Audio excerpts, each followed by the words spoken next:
नमस्ते बच्चों। अब हम लोग आज प्रसंग्रह 3.4 के आगे के जो सम हैं, आगे के जो प्रश्न हैं वो हल देखेंगे। जैसे पांचवा प्रश्न है, सिद्ध कीजिए कि समबाहु त्रिभुज के सभी कोण माप में समान होते हैं।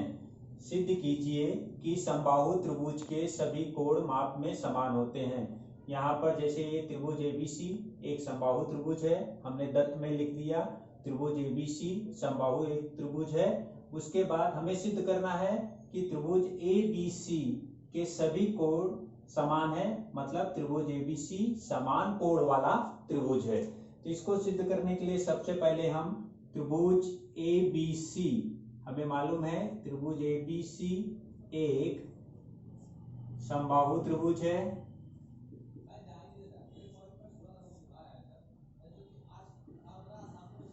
एक समबाहु त्रिभुज है, ये दत्त में दिया गया है, इसलिए हमें मिल जाएगा ए बी बराबर हो जाएगा, ए बी सर्वांग हो गया या ए बी बराबर हो जाएगा किसके, ए सी के, क्योंकि समबाहु त्रिभुज की भुजाएं यहाँ पे लिखेंगे हम समबाहु त्रिभुज की भुजाएं, ये हो गया। अब अगर ए बी दिया है तो समद्विबाहु त्रिभुज के प्रमेय से, अगर ए बी बराबर ए सी दिया है तो समद्विबाहु त्रिभुज के प्रमेय से ए बी के सम्मुख कोण और ए सी के सम्मुख कोण जो होगा वो दोनों समान होगा, इसलिए यहाँ पर आ जाएगा, इसलिए कोण ए सी बी बराबर हो जाएगा कोण ए बी सी। यहाँ पर कथन एक और ये आ गया समद्विबाहु त्रिभुज के प्रमेय से।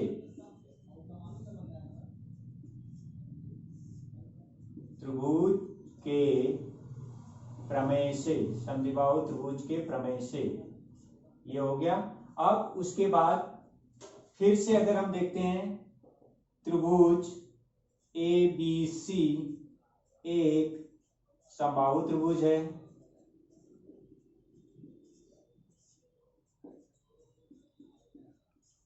ये दत्त में दिया है, ये हमने लिख लिया दत्त। अब पहले हम ए बी बराबर ए सी लिखे थे, अब हम लोग लिखते हैं ए बी बराबर किसके है, बी सी के। तो यहाँ पर आ जाएगा ए बी बराबर हो गया बी सी के, और ये हो गई समबाहु त्रिभुज की भुजाएं। अब ए बी बराबर बी सी जो दिया गया है, अगर हम समद्विबाहु त्रिभुज के प्रमेय को देखेंगे तो ए बी के सामने का कोण और बी सी के सामने का कोण समान होगा। तो ए बी के सामने का कोण ए सी बी बराबर होगा बी सी के सामने का कोण बी ए सी, ये कथन नंबर 2, और ये आ जाएगा समद्विबाहु त्रिभुज के प्रमेय से।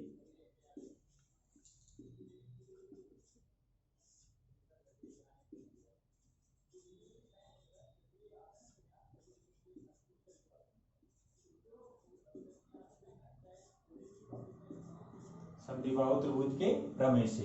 अब अगर हम ध्यान से देखते हैं कथन 1 और 2 से, कथन 1 और 2 में अगर देखते हैं तो ए सी बी, ये वाला ए सी बी और यहाँ वाला ए सी बी, ये दोनों समान है। इसका मतलब अगर ए सी बी बराबर है कोण ए बी सी के और ए सी बराबर है कोण बी ए सी के, तो सीधे सीधे तीनों कोण परस्पर एक दूसरे के बराबर हैं। तो हम यहाँ पे लिख सकते हैं कथन 1 तथा कथन 2 से कोण ए सी बी बराबर कोण ए बी सी बराबर कोण बी ए सी, इसलिए तीनों कोण समान हो गए, इसलिए त्रिभुज ए बी सी एक समान कोण वाला त्रिभुज है, एक समान कोण वाला त्रिभुज है।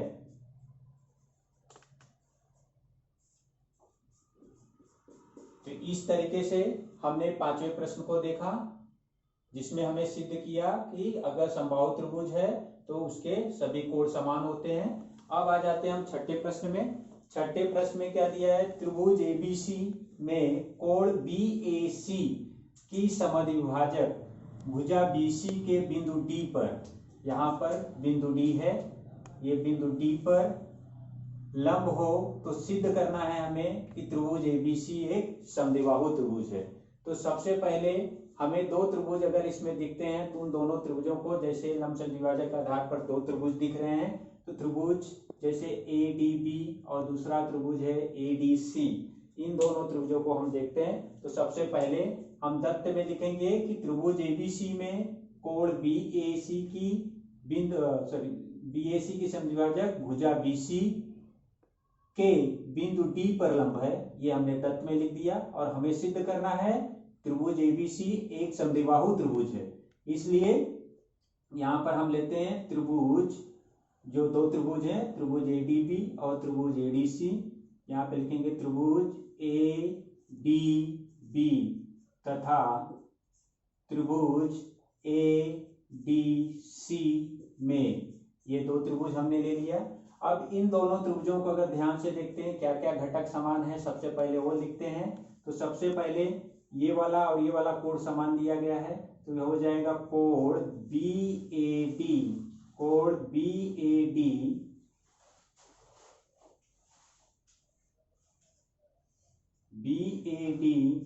बराबर हो गया या सर्वांशम हो जाएगा किसके, कोण CAD के, कोण CAD ये दत्त में दिया है क्योंकि कोण समद्विभाजक है उसका BAC का। अब उसके बाद AD जो है वो समान है, इसलिए यहाँ पर हो जाएगा भुजा AD, दोनों त्रिभुजों में समान है, भुजा AD सर्वांशम है भुजा AD के, और ये हो गया हमारा सामान्य भुजा।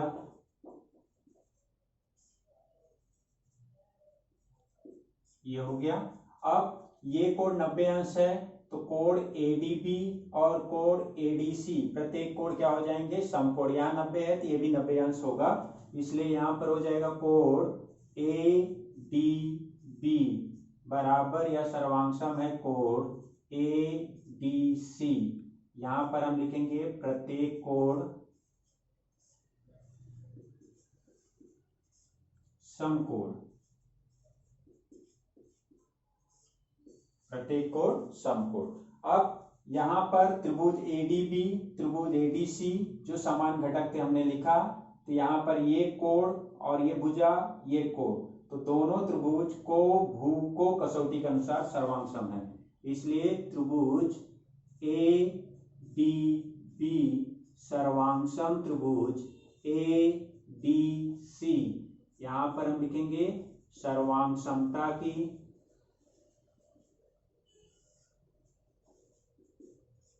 को भू को कसौटी से,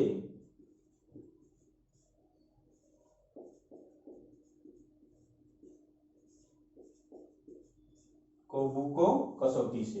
अगर ये दोनों त्रिभुज सर्वांशम है तो उनकी संगत भुजाएं और संगत कोण सर्वांशम होंगे, इसलिए भुजा AB सर्वांशम भुजा AB सर्वांशम भुजा AC। यहाँ पर सर्वांशम त्रिभुजों की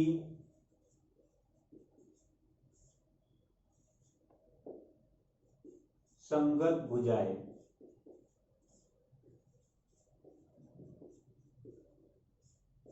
अब भुजा AB सर्वांशम भुजा AC हो गया, सर्वांशम त्रिभुजों की संगत भुजाएं हो गए।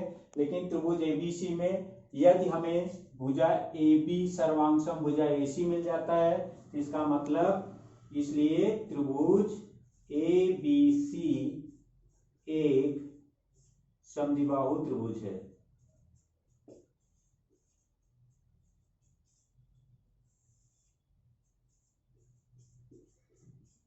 इस तरीके से हमने छठे प्रश्न को देखा, और जिसमें हमें सिद्ध करना था कि त्रिभुज ABC एक समद्विबाहु त्रिभुज है, वो हमने समद्विबाहु त्रिभुज सिद्ध किया।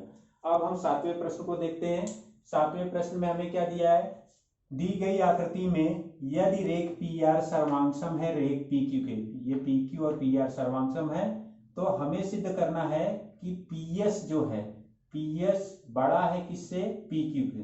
तो दत्त इसके आधार पर हमने लिखा त्रिभुज PQR में रेख PR सर्वांगसम किसके है, रेख PQ के, और हमें सिद्ध करना है रेख PS बड़ा किसके है, रेख PQ के। तो इसको सिद्ध करने के लिए सबसे पहले हमें जो दत्त दिया है वो देखते हैं। यहाँ पर दत्त में त्रिभुज PQR में जो दिया गया उसके आधार पर देखते हैं हम लोग। त्रिभुज PQR में रेख PR सर्वांगसम है रेख PQ के, ये दिया गया है, इसलिए हमने इसको लिख दिया दत्त। अब समद्विबाहु त्रिभुज का प्रमेय अगर लगाते हैं, इसमें दो भुजाएं समान है तो ये कोण और ये कोण सर्वांगसम हो जाएंगे, इसलिए कोण PQR सर्वांगसम किसके हो जाएगा, कोण PRQ के, कोण PRQ के सर्वांगसम हो जाएगा। इसको कथन नंबर 1 दे देते हैं, और ये आया किससे, समद्विबाहु त्रिभुज के प्रमेय से। ये आ गया हमें। अब अगर हम देखते हैं कि ये त्रिभुज कोण PQR सर्वांगसम किसके हो गया, कोण PRQ के, और ध्यान से अगर देखते हैं तो ये जो PRQ है ये त्रिभुज PRS का क्या है, बहिष्कोण है। तो यहाँ पर लिखेंगे चिन्ह कोण PRQ यह त्रिभुज PRS का बहिष्कोण है।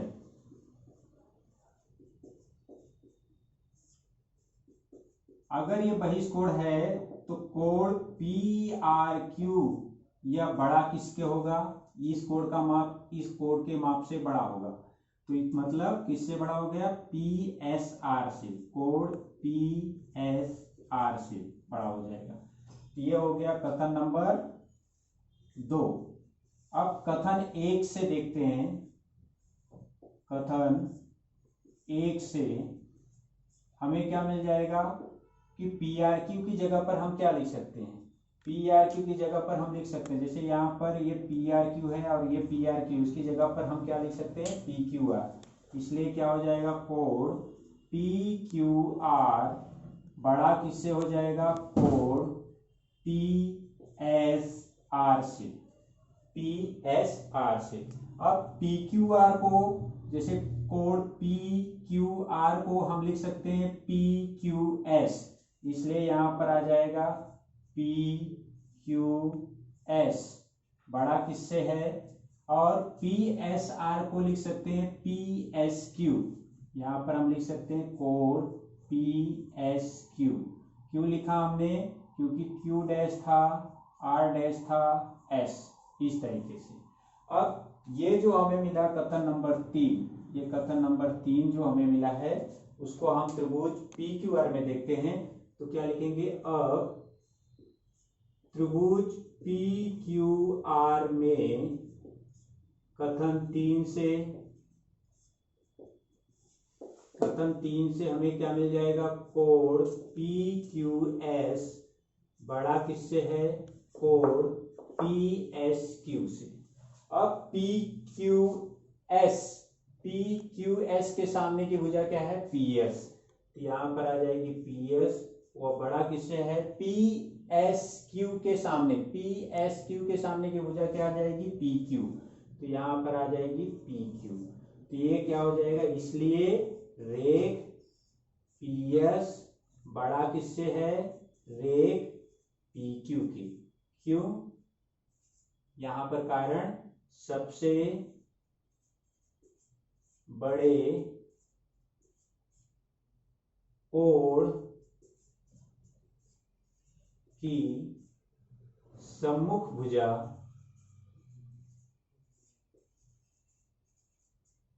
बड़ी होती है।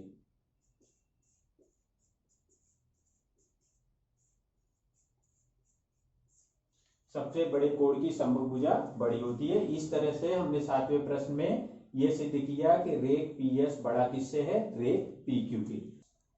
अब हम 8वां प्रश्न देखेंगे। दी गई आकृति में रेख AD, ये रेख AD तथा रेख BE त्रिभुज ABC के शीर्षलंब है। ये शीर्षलंब है AD और BE, और उसमें AE बराबर किसके दिया है, BD के, तो हमें सिद्ध करना है कि रेख AD सर्वांगसम किसके है, रेख B के। तो हमने दत्त लिखा, उस आधार पर दत्त में हमने क्या लिखा कि त्रिभुज ABC में रेख AD तथा रेख B त्रिभुज ABC के शीर्षलंब है। AE बराबर है BD के, रेख AD सर्वांगसम किसके है, B के। रेख AD सर्वांगसम किसके है, B के। ये हमें सिद्ध करना है। तो सबसे पहले दो त्रिभुज हम लोग ले लेते हैं, जो दो त्रिभुज दिख रहे हैं समकोण जैसे। तो यहाँ पर त्रिभुज ADB तथा त्रिभुज BEA में, अब इसमें देखते हैं तो आकृति के आधार पर कोण ADB बराबर कोण BEA, ये कितना है 90 अंश, क्योंकि वो लंब है इसलिए 90 अंश है। यहाँ पर इसलिए क्या हो जाएगा, समकोण त्रिभुज ADB तथा समकोण त्रिभुज BEA में, ये दोनों समकोण त्रिभुज हैं BEA में। अब ये समकोण हो गए, तो समकोण त्रिभुज में सबसे पहले जो समकोण त्रिभुज दिया, जैसे यहाँ पर ये दिया गया है BEA और दूसरा क्या दिया गया है ADB, उसमें एक भुजा जो है ये समान है।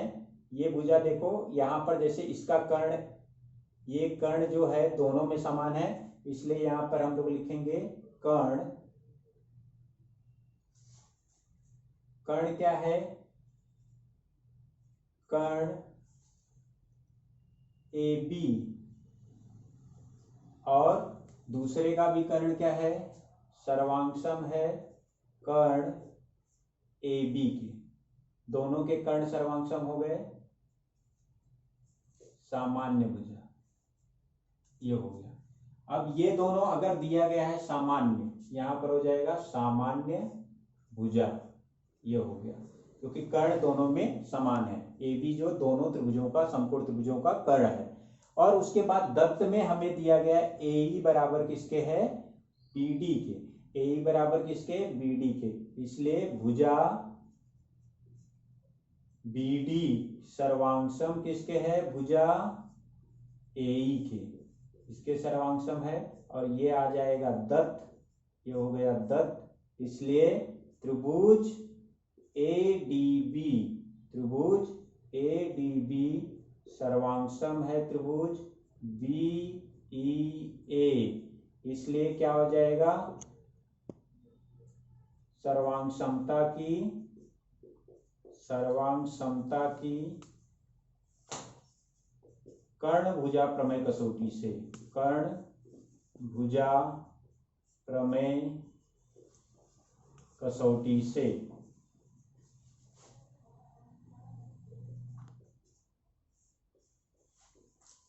ये हो गया। अब अगर ये कर्ण भुजा प्रमेय कसौटी से सर्वांगसम है तो उनकी संगत भुजाएं भी सर्वांगसम होंगी, तो इसलिए क्या हो जाएगा, भुजा AD सर्वांगसम भुजा B, यहां पर हो जाएगा सर्वांगसम त्रिभुजों की संगत भुजाएं, सर्वांगसम त्रिभुजों की संगत भुजाएं, इसलिए रेख AD सर्वांगसम रेख BE, ये हमें जो सिद्ध करना था वो हमने सिद्ध किया।